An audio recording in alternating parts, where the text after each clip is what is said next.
What's going on, guys? BriarRabbit here. Today we're going to do a Q&A. So last week I made a video, I asked you guys for some questions, and today I'm going to answer them. If you guys would like to see your question answered in the next video I do like this, just leave the question down in the comments of this video, and if you don't want your name read in the video, send me a personal message. That way it'll be private, I won't read your name on the video. So let's just jump right into it. Our first question is from Jamal Grayson. Who was your biggest inspiration? So I assume you're talking about YouTube here, and I'll answer it in that way. I have actually two big inspirations for YouTube. The first one is Onslaught. I really enjoyed Onslaught's content when he was making content. He doesn't really make too much anymore. He said he might come back for Ghosts, but we'll see. But I really enjoyed. He had two series that I really liked. He had a Road to Commander series that he did for each new game as they came out, and then he also did a challenge series, which I had a lot of fun with, just watching them. I actually tried to emulate that a little bit when the channel was still new, but I really enjoyed that. I really like his commentary style. He's very fluid, he's very fun to listen to, so he was a big inspiration for me. The other one is for a very different reason. It's Woody's Gamertag. That is mainly because I feel like he pushes the envelope as far as the quality of the videos go. So not necessarily in what he's saying or what the game he's playing, but in the actual presentation and the video quality, the graphical quality. I find that to be very interesting.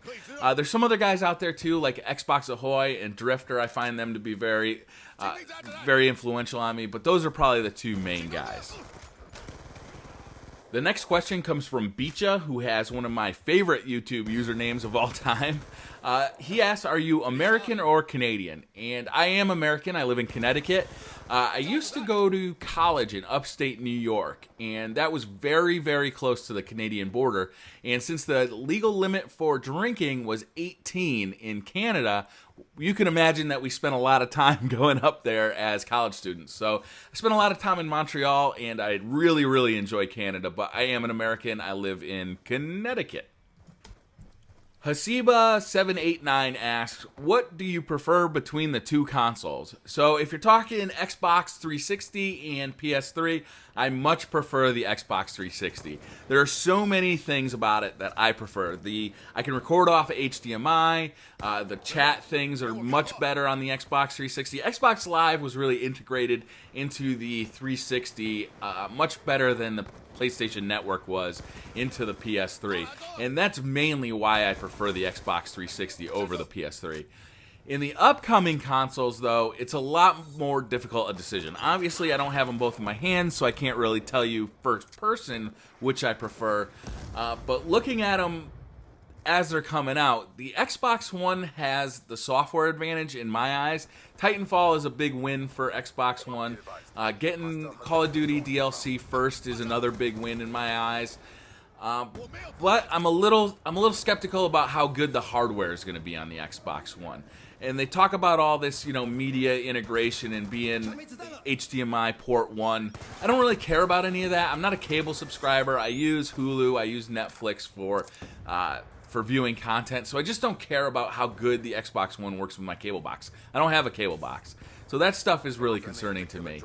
The PS4, I'm really excited about how powerful the hardware was, but I was really excited about how powerful the hardware was with the PS3 too, and I was ultimately disappointed with the PS3 because, there was no HDMI recording. The PlayStation Network stinks. It stunk when they brought it out for the PS3, and it still stinks. It takes hours to download anything for it. Their integration with trophies and friends lists, it just takes forever to use it. I'm really hoping that they're going to improve all of that stuff dramatically for the PlayStation 4, and we'll have to see. They don't have a good track record with networking. So, and that's really one of Microsoft's strengths. Not only with just Xbox Live, but company-wide, they're a major player in networking. So I think right now I prefer the PlayStation 4. I'm really looking forward to when it comes out. I'm glad that Ghost is going to be in 1080p. It's only going to be 720p on the Xbox One. But when the new DLC comes out for the Xbox One first, I'm going to be playing it on the Xbox One. So I guess I prefer the PS4 at this point, but the Xbox One has a major software advantage in my eyes. DTA Anthony writes, "That's nice about your kids, thank you. My question is, which is your first console that you bought with your own money?"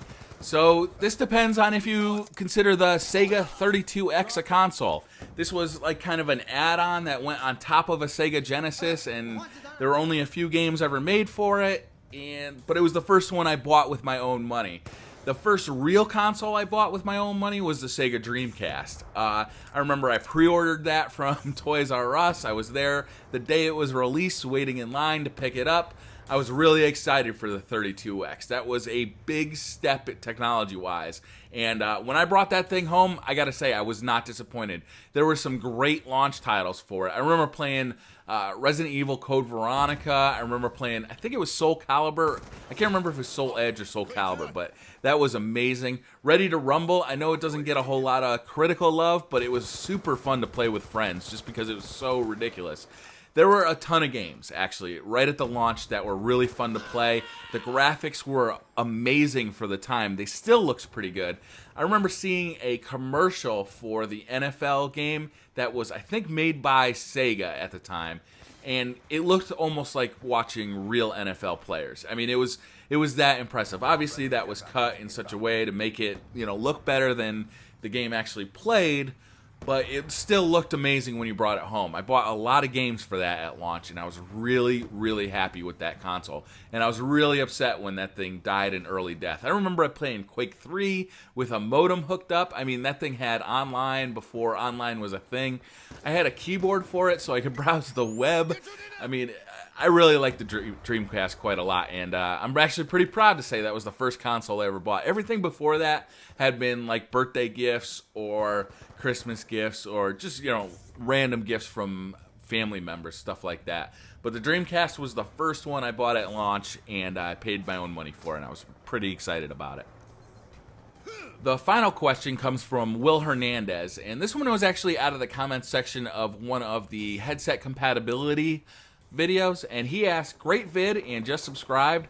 Does that mean that Astro A50s will work? Also, do you recommend any headset? Just asking." So yeah, I just talked about the System 8 Update 1.5 for the Sony PS4, and yes, this means that on release day, once you download the System Update for the PlayStation 4, USB chat headsets will work with the PS4. What's that mean? It means that any headset that currently works with the USB over the PS3 will work with the PS4, and that's very, very exciting. Astro A50s, A40s, Triton AXs, anything that works with the USB chat, and that's pretty exciting. I'm really happy about that. As far as headsets that I would recommend, I really like the Astro headsets. The A40s and the A50s are both great. The A40s are a little cheaper at $250, and in my opinion, actually sound a little bit better than the A50s. The A50s obviously are wireless. That makes them very convenient. I also like the Triton AX. I think they're called the AX720 or the AX Pro, depending on the options you get in them. Those are real good headsets. I haven't had good luck with durability of Triton headsets, but while they are working, they work. I mean, I really enjoy them. I think they're comfortable, they look good, and the mic quality is much better than on the Astros. I've never used the Turtle Beaches, so I really don't have much of an opinion on them. I've heard they've had durability issues in the past. I don't know if that's still true. Overall, I think I would recommend the Astro A50s or A40s to just about anybody. I really like the A50s. They do suffer from some interference issues every once in a while. The A40s are not as prone to that. The A40s do sound a little bit better than the A50s, but I really like my A50s. That is going to wrap up this video. If you guys have any more questions, put them down in the comment section of this video. The next time I do a Q&A, this is where I'll be pulling them from. Again, if you don't want your name out there, just send me a personal message and I'll pull it from there. Thank you very much for watching, and I'll see you guys next time. Bye.